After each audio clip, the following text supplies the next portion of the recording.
And now, Pujya Atman Sri Swami Jyotirmayananda commences tonight's Satsang with the Sanskrit. Please chant. Om Purnamadaha Purnamidam Purnat Purnamudachyate Purnasya Purnamadaya Purnamevavashishyate. Om Shanti Shanti Shanti. We begin with mystic song by Sri Swami Lalitananda, played and sung by Sri Swami Umananda and Rajneesh. Our song tonight is called All is Full.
We are recording from the ashram of our revered Guru, Pujya Atman Sri Swami Jyotirmayananda in Miami, Florida.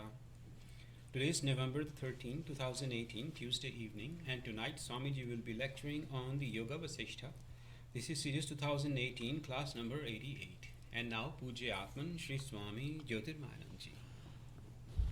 Om Brahmanandam Param Sukhadam Kevalam Jnanam Murtim Dvandvatītam Gagan Sadrisham Tattvamasya Laksham Ekam Nityam Vimalam Achalam Sarvadhi Sakshi Bhutam Bhavatītam Triguna-rahitam Sadgurum Tam Namami.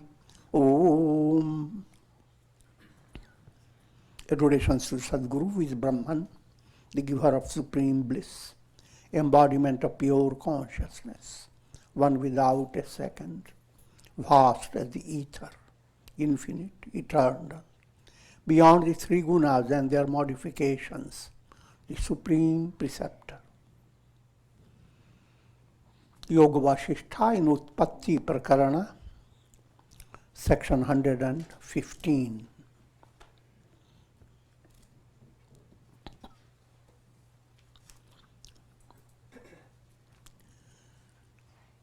Profound insight is being given into the illusory nature of the world and the absolute reality of the self.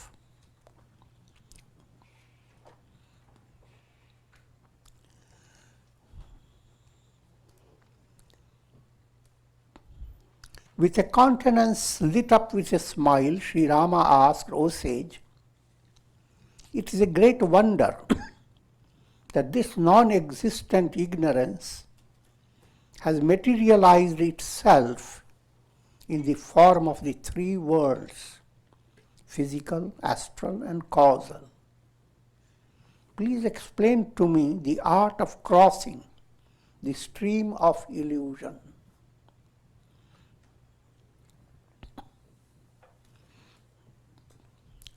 Now, if you have profound understanding, the world you experience, what does that imply?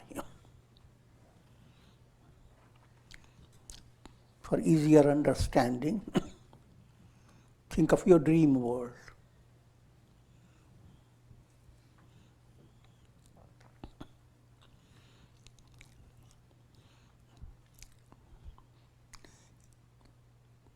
Three things are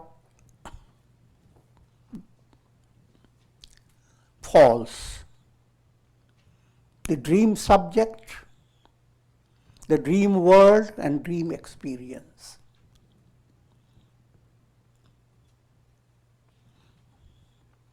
And yet you can have horrible dreams. Everything in your dream is non-existent, not even unreal, just non-existent. It never existed.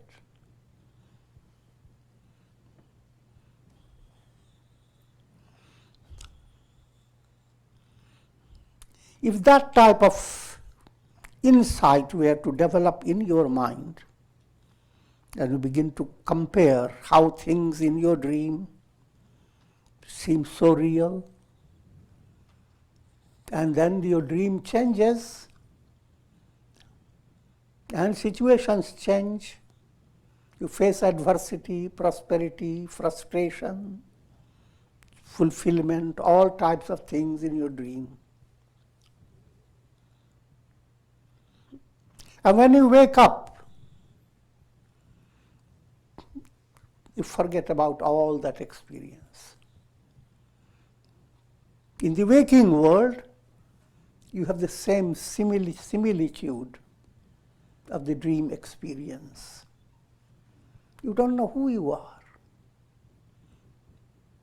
Now, if you have become sensitive, then you begin to bring to your mind an insight that the waking world is also like a dream. Then what happens? Smiles blossoms up through your lips.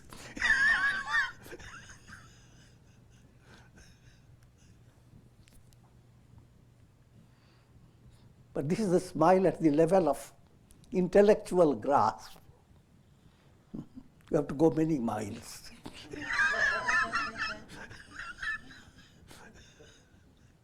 Million miles. But it's a good beginning.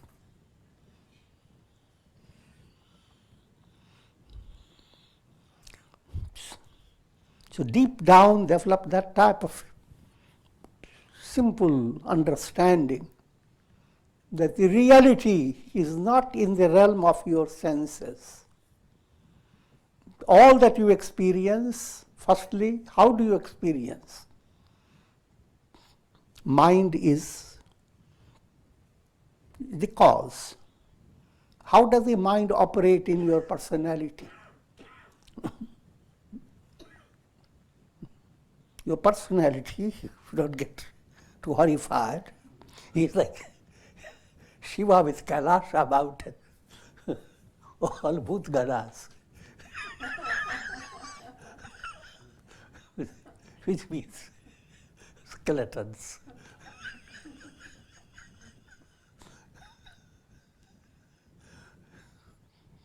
Nobody's offended, is it?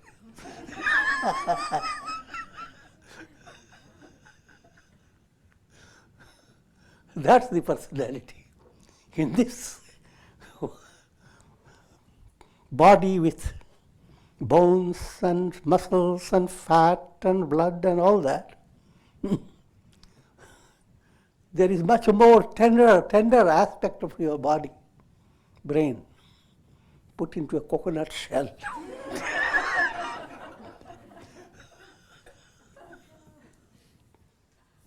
Extremely tender.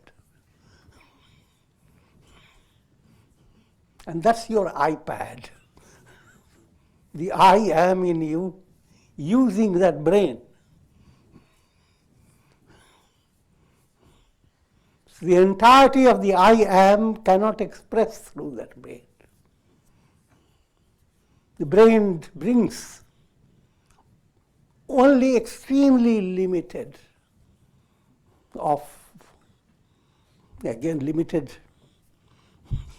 implies you are completely involved with a world of illusion.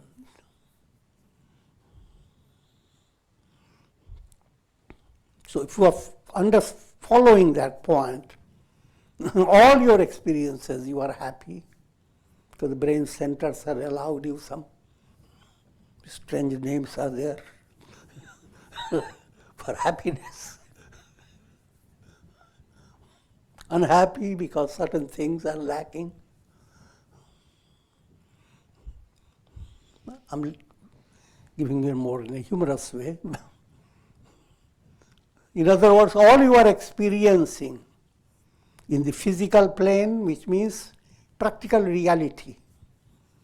You drive your car, go into your house, cook things, and careful you don't burn your fingers or chop off your nails. That's practical reality. That's one level of your reality. Another level of your reality, the way you feel, which is much bigger world than this physical world. Whole physical world becomes little compared to that feeling aspect. And where does it come from? Again, through the same brain centers. That also has a Google type, brings out so many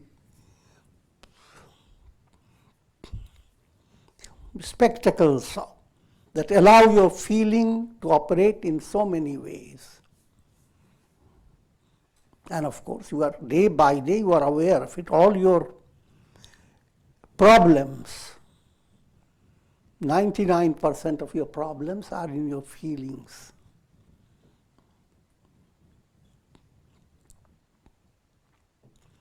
And then the third level, the way you understand and evaluate things by your intellect. Even that intellect is dependent upon this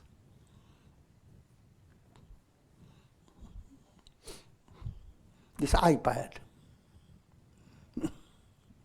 In other words, look at all your experience dependent upon brain and nervous system. And how do they look? When you do surgical operation, look at them.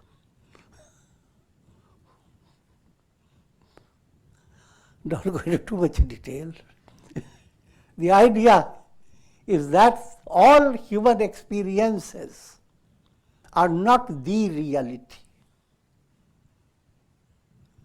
But your soul relates to absolute self. For that simple simile is, you see the sun reflected in a jar. Now the reflected sun seems to have its own personality, its own predicament. But the reality behind the reflected sun is the absolute sun. You are playing that role of a reflected self. That reflected self is satisfied with this iPad. But that satisfaction is ignorance.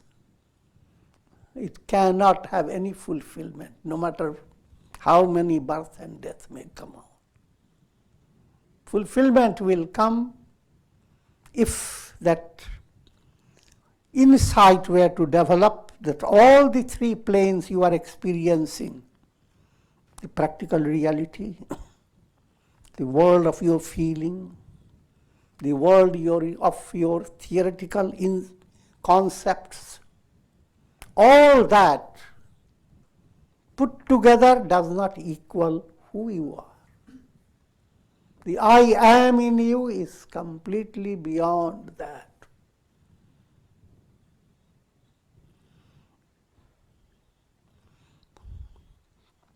If you are developing the Sri Rama's type of sensitivity,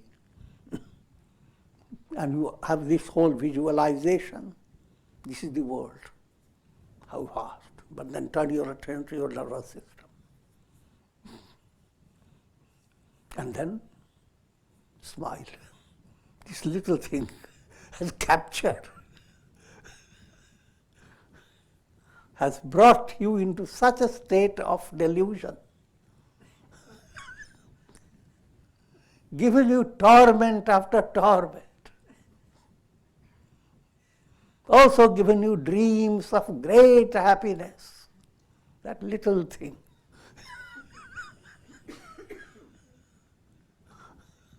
One little whip, and all shakes off from your experience.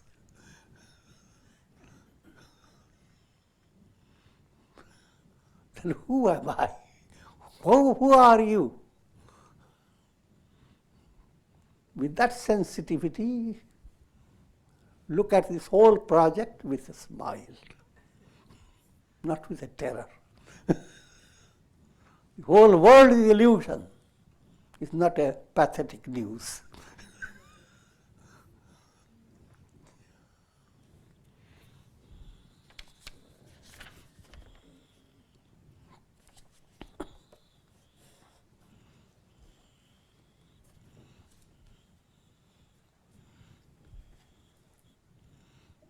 Also, please explain the reason why King Lavana had to go through so many painful experiences under the influence of this strange magician.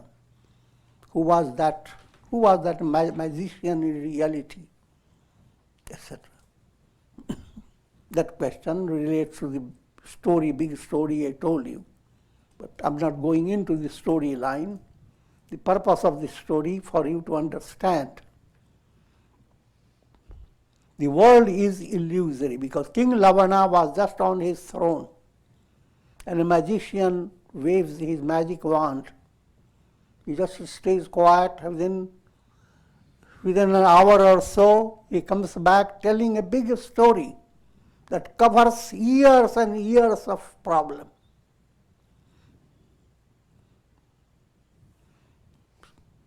Nothing very shocking. That's exactly what happens. You go to sleep, you are in a cozy with your blankets, and then you slip into, within a moment, into a world that has been, if you begin to study the dream world while dreaming as a dream subject, you cannot figure out what was the beginning of this massive world. Millions and trillions of years have come within your range of your consciousness. And how long will it continue? And how many things have happened? All within a moment. Little momentary deviation. This point is the highlight of study of Vedanta. to go on exercising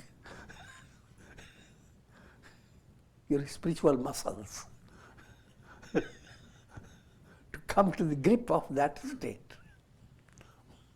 And it is a progressive movement, and it must continue as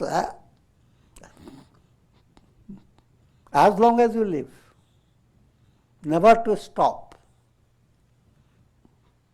If that has become your nature, you have attained the purpose of your life. If that is not your deeper flow of life, that is not your natural aspiration, then perspiration waits for you.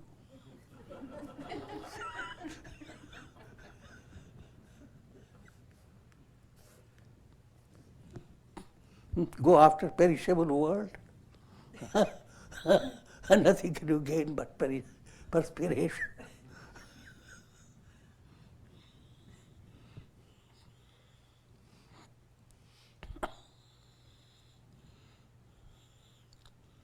And also in the blend of the body and soul, which of the two suffers the misery of the world?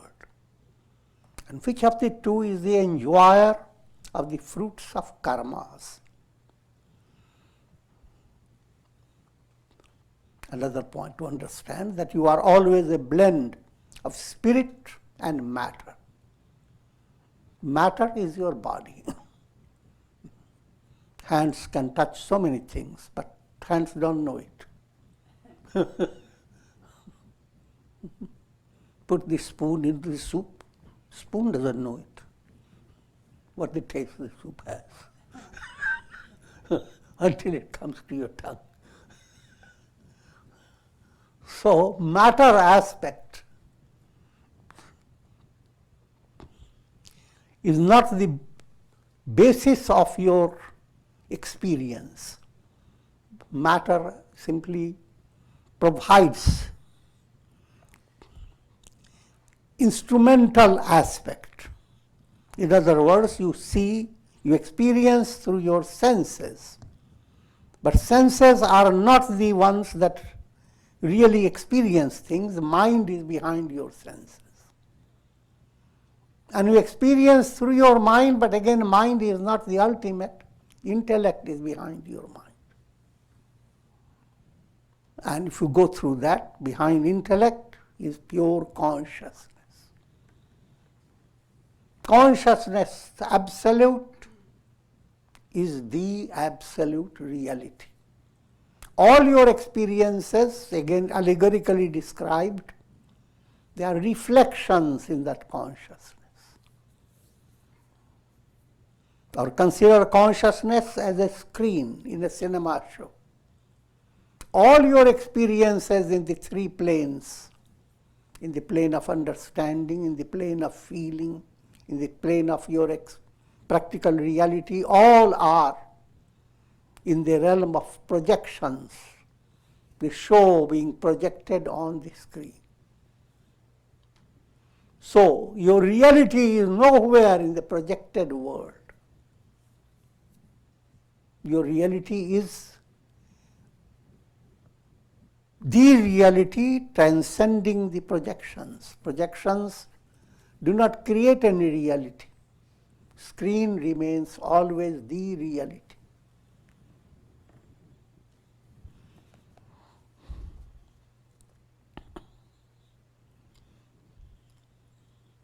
Yoga Vasistha explained, O Rama, the distinction of body and soul is imagined by the chitta or the mind.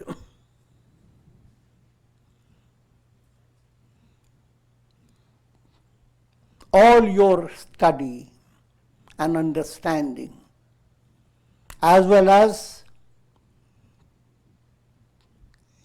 bondage, the state of bondage up to the stage of release, they are to be worked in and through your mind.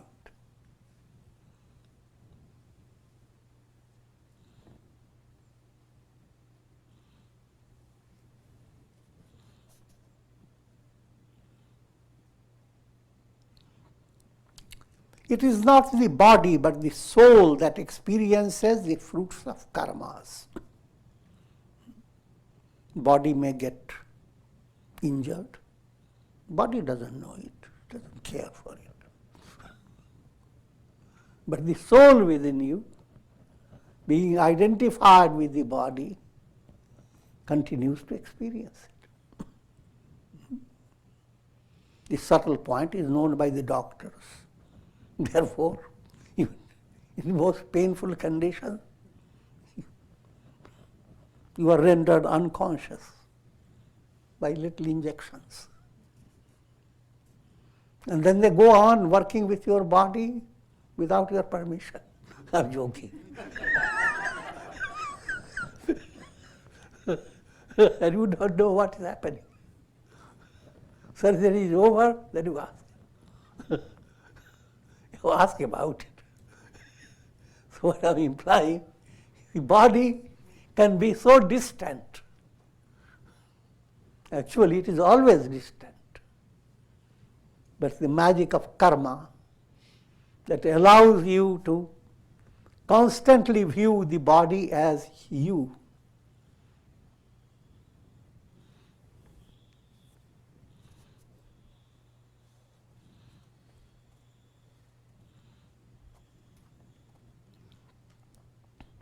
Even the soul is nothing but a reflection of the self in the chitta, the mind. As long as the mind is unenlightened, the absolute self appearing as the individual soul experiences pleasure and pain as a result of karmas. The entire world experience relates to the reflected self. Reflected self implying the self that is being experienced through your mental process.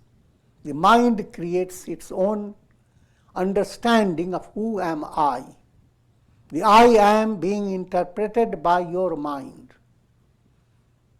That's one way to look at it.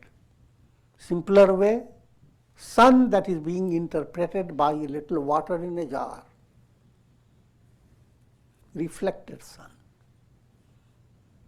The jiva in you is same like reflected sun.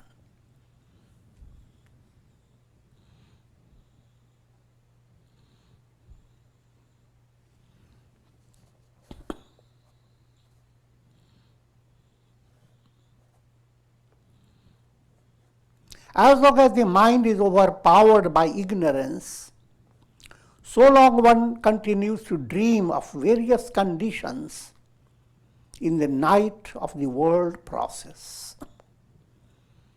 All happenings, events, the world of time, space, causation, all this is like a long dream created by ignorance. You are not awake. All this is nothing but play of darkness. But darkness seems to be your reality.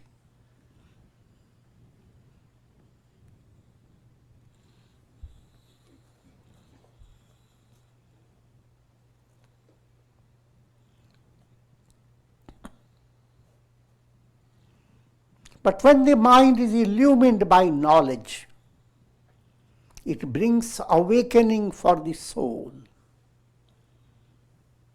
And the enlightened soul, in turn, discovers its identity with the Absolute.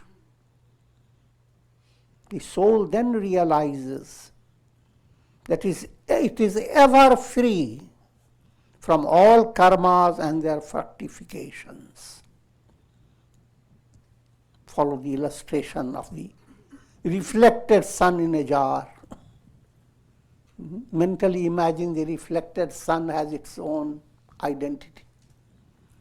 Look into it and it is complaining, look, I'm trouble. Can't stay in peace at any moment. But there are times you start giving consolation, but don't say too much. There are times things become wonderful. It becomes calm and the very sky enters into it. I float, I soar.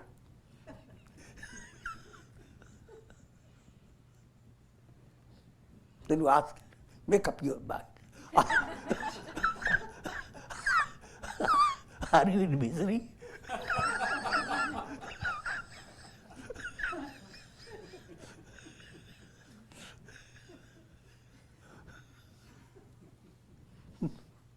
are countless spots they say they don't want to get out.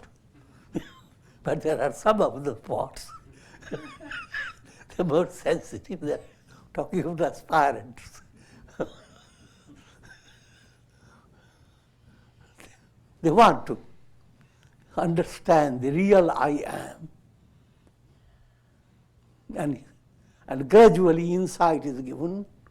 Just like you are here in a jar, so many souls are there, countless. And just like you soul is one with Brahman, all souls are one with Brahman. Good news, therefore, you are not just belonging to this jar. You are sneaking into all the jars.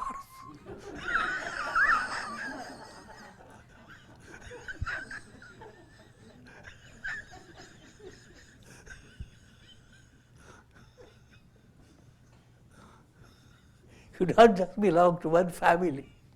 The whole world is your family.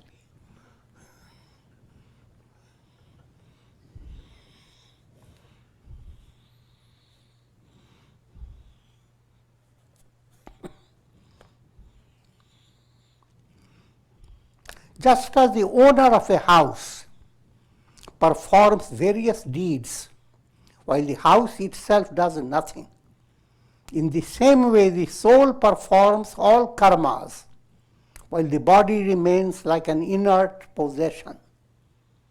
Know the soul that is identified with the mind to be the creator of all its karmas and the enjoyer of their fructifications. Another reality to understand.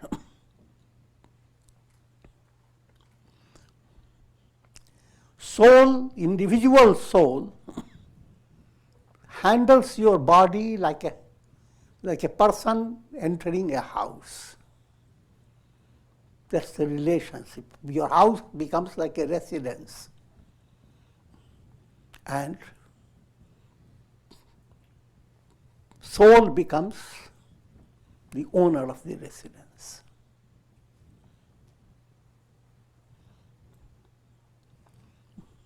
Karma operates in such a way that it fashions the body according to the need of your soul. Put it more in a practical way. When the soul is going to incarnate into human body, there are two stages. First, in a grihastha setup, a would-be mother is pregnant. At the pregnancy stage, soul has not been attuned to the baby that's in the making. The baby's body is being made, and the soul is just like you plan, buy a place, and you plan to build up a house. You keep the house under observation, but you don't enter it. Your head will break. I'm joking. The house is not ready, livable. So it takes some time. And that depends on karmas. So it is not a strict rule how long it takes. For the soul, for the fetus to be mature, and then the soul attunes itself to it. Figure that out.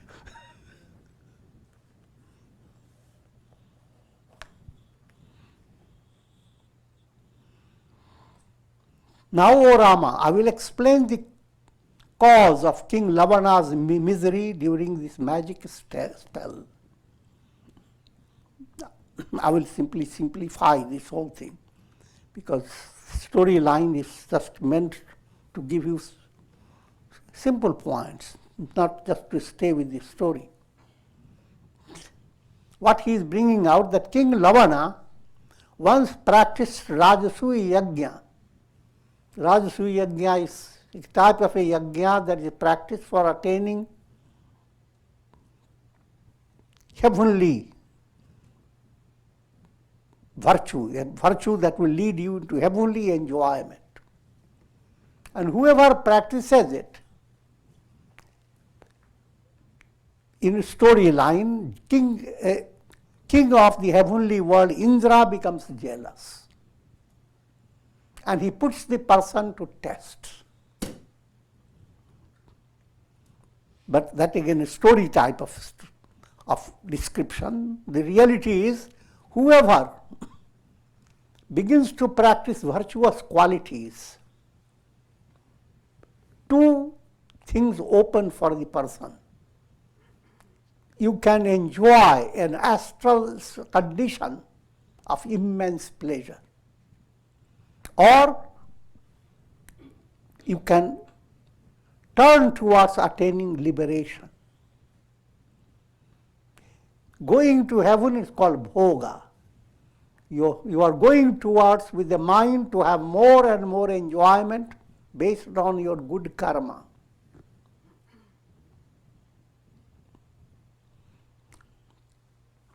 If you are advanced, then that your mind switches. You don't want to go into heavenly world for heavenly enjoyment. You choose to go towards liberation. This is dramatized in Hindu scriptures. Whoever begins to begin to practice a virtuous movement, Indra becomes like an examiner, tests. Is he ready for liberation? Just like you study in schools and colleges.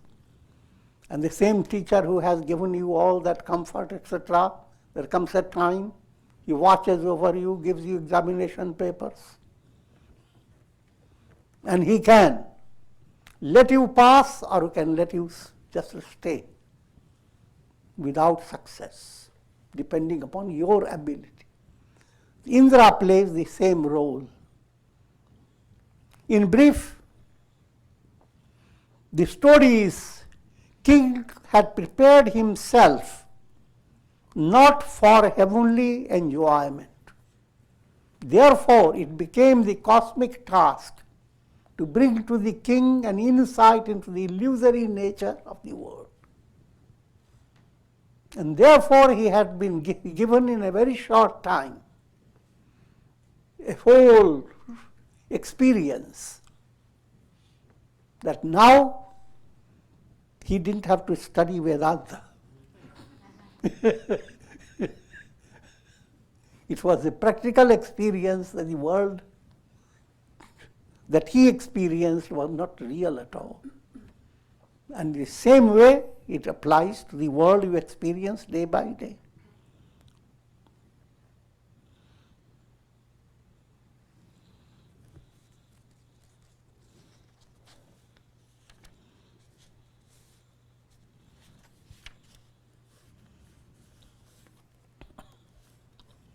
When the purity of the chitta shines like the sun, if you don't fall for enjoyments called bhoga, and if you continue to sustain your aspiration for liberation, then what do you get? Question, you don't like heavenly world. Then what are you going to get?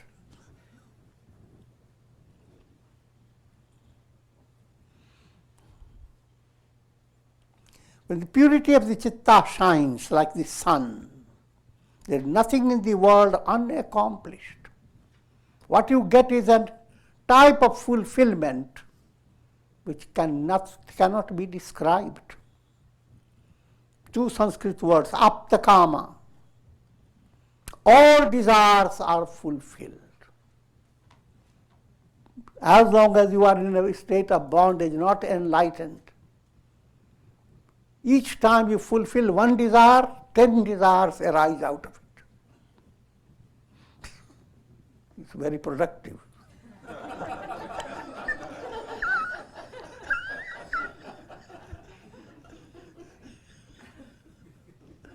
So having fulfilled one desire, now you are watching so many desires to be fulfilled. And that goes on and on endlessly. You will never have the fortune to feel, oh, now I'm satisfied. Enlightenment, on the other hand, all desires are fulfilled. Aptakama, there is absolute contentment. Another kritakritya. You do actions, adventurous actions, and feel successful. But each success breeds more projects. If I've succeeded and it felt so good, let me do something more.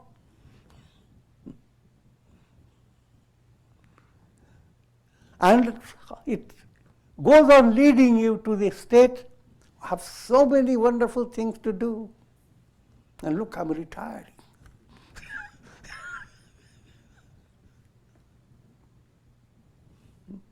90 candles have been blown off.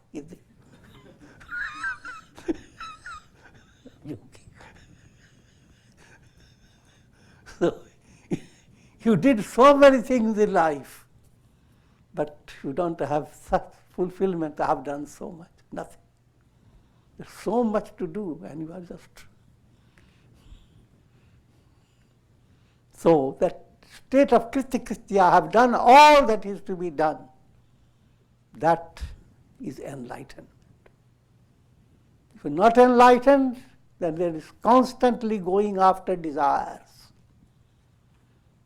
And the sense of fulfillment again skips you. All this becomes like a mirage water. You go after it, and it is not giving you your fulfillment.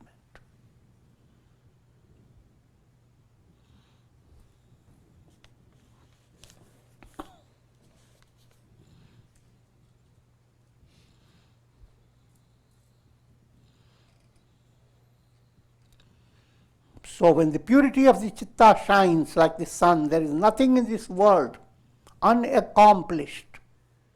That's what the feeling of a sage is. Nothing is unaccomplished. Nothing unconquered. With a pure mind, all desires are satisfied. All to be negated is negated. And the highest bliss of liberation is experienced. That's your goal. Sri Rama asked, O sage, it is true that when the mind is destroyed, all miseries terminate. But since the mind is so fickle, how can it be destroyed? But destroyed term means controlled and dissolved. How do you destroy a cloud? Remove all its moisture. So the destroying the mind is not like a little fighting with the mind. Mind is a bundle of desires. As desires reach the state of fulfillment, the mind dissipates. When you unmind yourself, then you are real I am.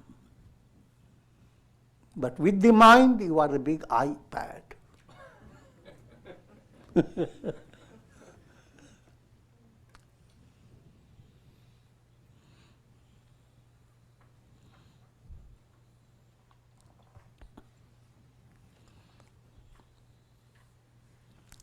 Shiva Vasistha explained, this mind that consists of the three gunas, sattva, rajas and tamas. In order to study the mind, you follow the gunas, how does the mind change. When sattva develops, mind develops calmness, shantavastha. Rajas develops, mind is agitated.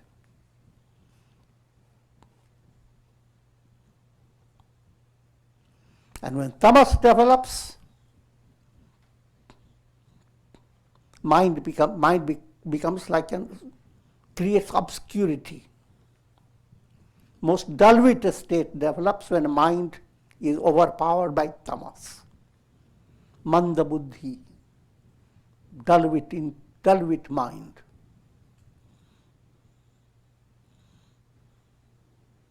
But these three gunas are not so simple gunas. They go into combination and permutation in a countless way. In other words, it is not just sattva plus rajas plus tamas. 50% sattva, 10% rajas, 12% tamas. I'm just giving you simple. Now you can imagine countless proportions.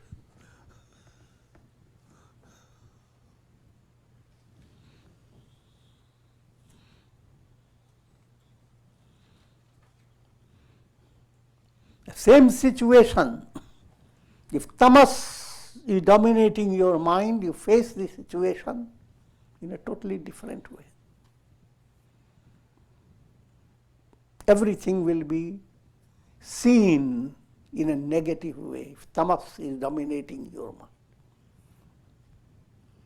If rajas dominates, same situation. Your mind is jumping like a frog from here to there. When sattva, mind begins to relax and feels like it can soar.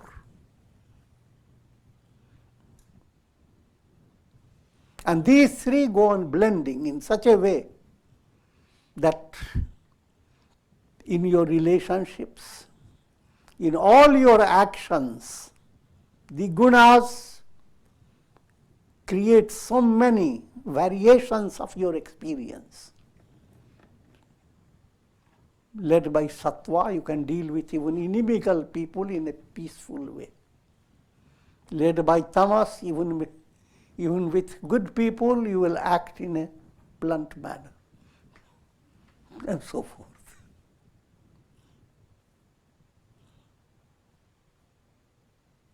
And then another aspect, there is a normal blend of these three gunas, where the gunas are neither bad nor good, they are needed. You need to have normal sleep, and sleep will not come unless you have tamas. Whenever you are acting, rajas is needed. And whenever you are thinking, you need some amount of sattva to allow your mind to relax.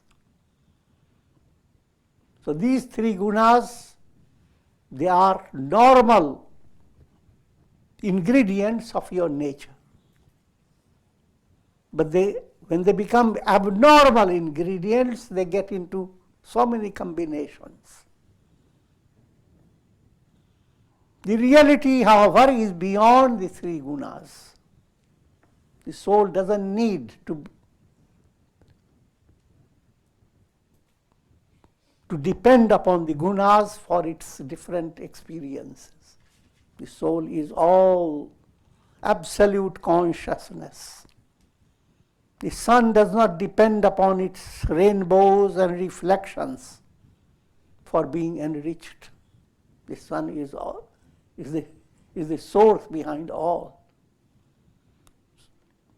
In other words, your soul needs the help of gunas. But when the soul attains liberation, the gunas and prakriti, they all become like a magic show. They disappear.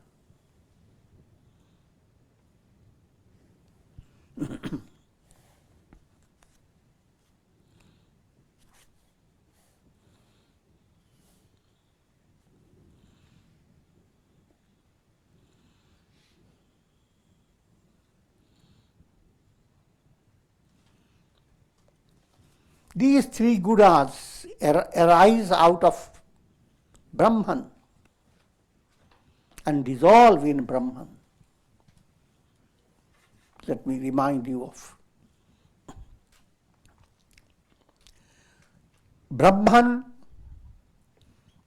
plus his magical power. The magical power is known as Maya. That Maya is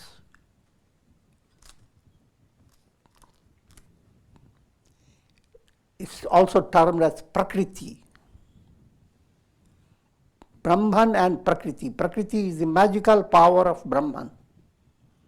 That Prakriti comes in three grades. Sattva predominating is what we know as Maya. Maya in a special way. Rajas predominating, we call it avidya, ignorance. Tamas predominating, that tamasi prakriti manifests in the form of matter. And matter implies your body, your senses, your vital forces, your mind, your intellect, your ego, all come under matter, prakriti, tamasi prakriti.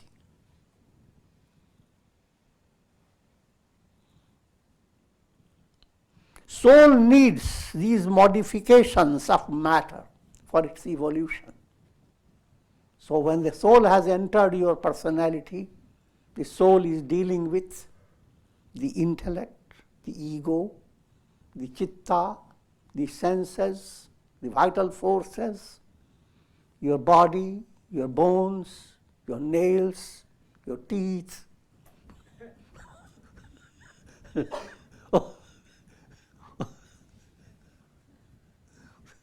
The soul is jiva. Jiva needs this tamasi prakriti for its evolution. And Ishvara, God, Brahman, plays the role of creation. Brahman is constantly guiding the prakriti, how the prakriti should evolve. If someone is sick, how to make the person healthy. If someone is lacking in his thinking, how to give proper nourishment to make the mind spur up, and so forth. So Prakriti is working under the guidance of Ishvara.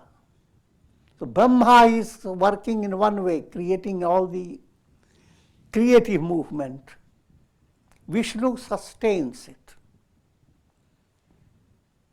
And Shiva goes on destroying. Destroying means, if you sow a seed in the ground, three things are needed. Firstly, the proper ground where you can put the seed and begin to nourish it. Secondly, while it is being nourished, you don't want a bird to come and pick it up. There has to be the first role is Brahma. The second role, who is protecting it, sustaining it, letting the nourishment go to the right direction. That's the role of Vishnu. But while that is going on, there are stony layers in the earth. There has to be another aspect of God that breaks down those stones and allows the tender shoot to go through the rocky layers of earth. And again, even when the tree starts coming, three-aspected movement is there. One aspect creating it, another sustaining it, another disintegrating it.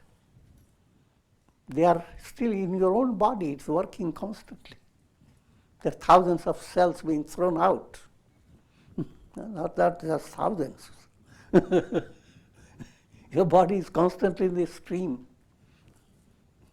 Every 9 or 10 years, your whole body has been renewed. You don't know it.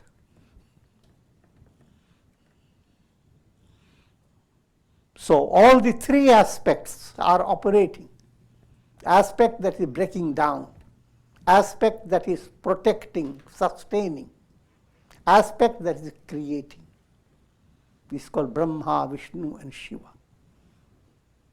They are essentially one God in three aspects.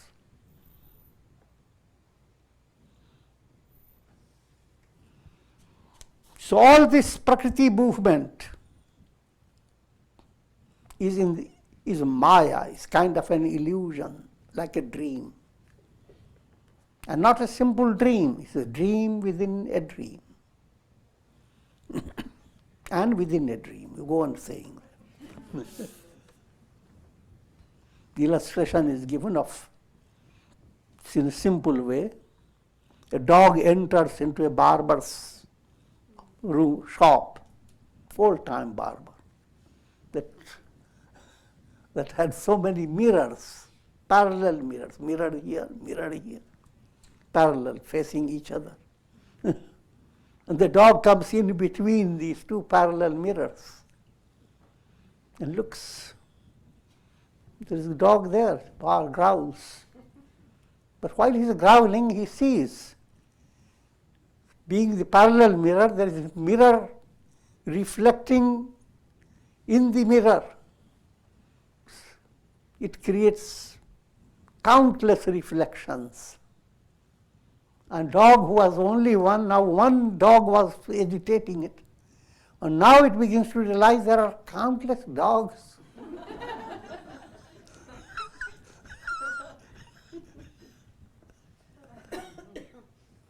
He looks to this side, looks to the back side, and then same scene.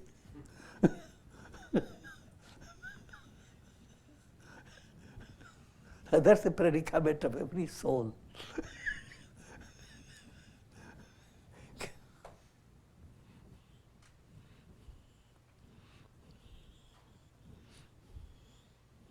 Since the world is of the nature of creation and dissolution, the mind too is projected and dissolved in Brahman.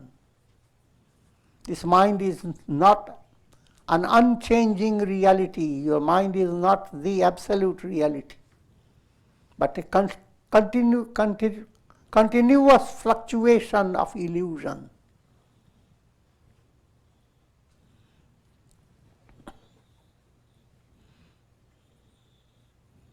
The mind of an individual continues to intensify itself through desires, karmic impressions, vasanas, sankalpas.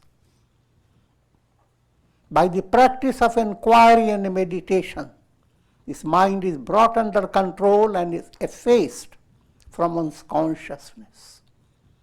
Let me just remind you what we call cycle.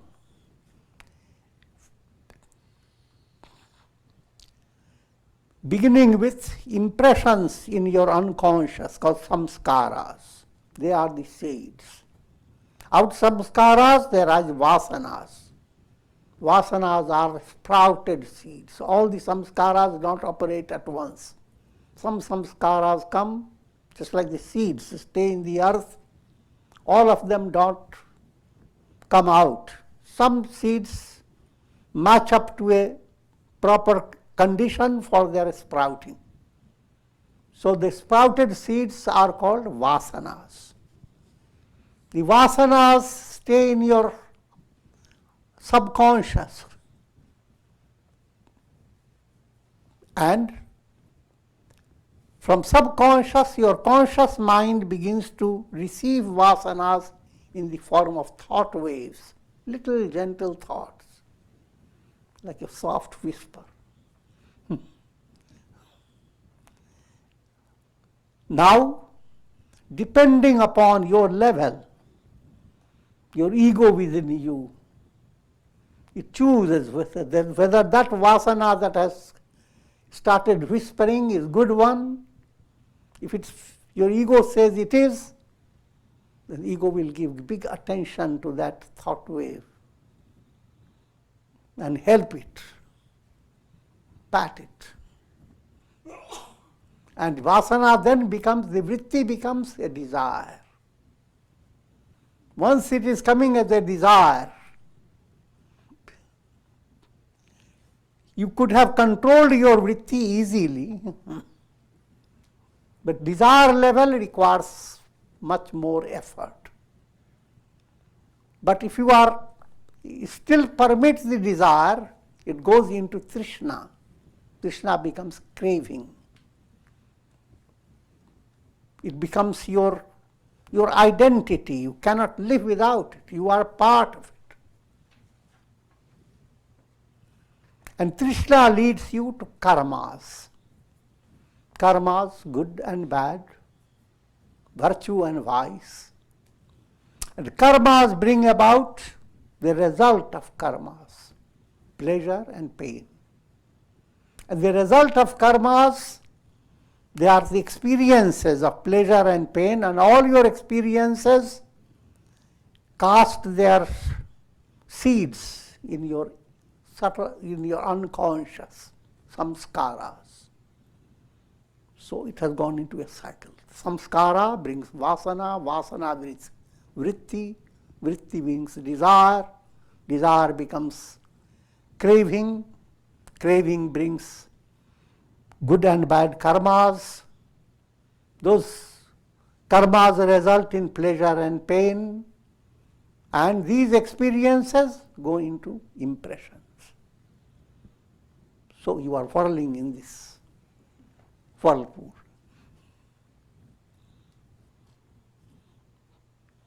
And its cure is allowing the ego to be put into a healthy state by a question, who am I? Your I am understanding has to go on moving towards the reality, the I am in you, just like I gave you the simile of the reflected sun. If it were to develop the other, who am I? The I is the sun. And with this I am going to conclude. Om Purnamadaha Purnamidam Purnat Purnamudachyate Purnasya Purnamadaya Purnamevavashishyate. Om Shanti Shanti Shanti.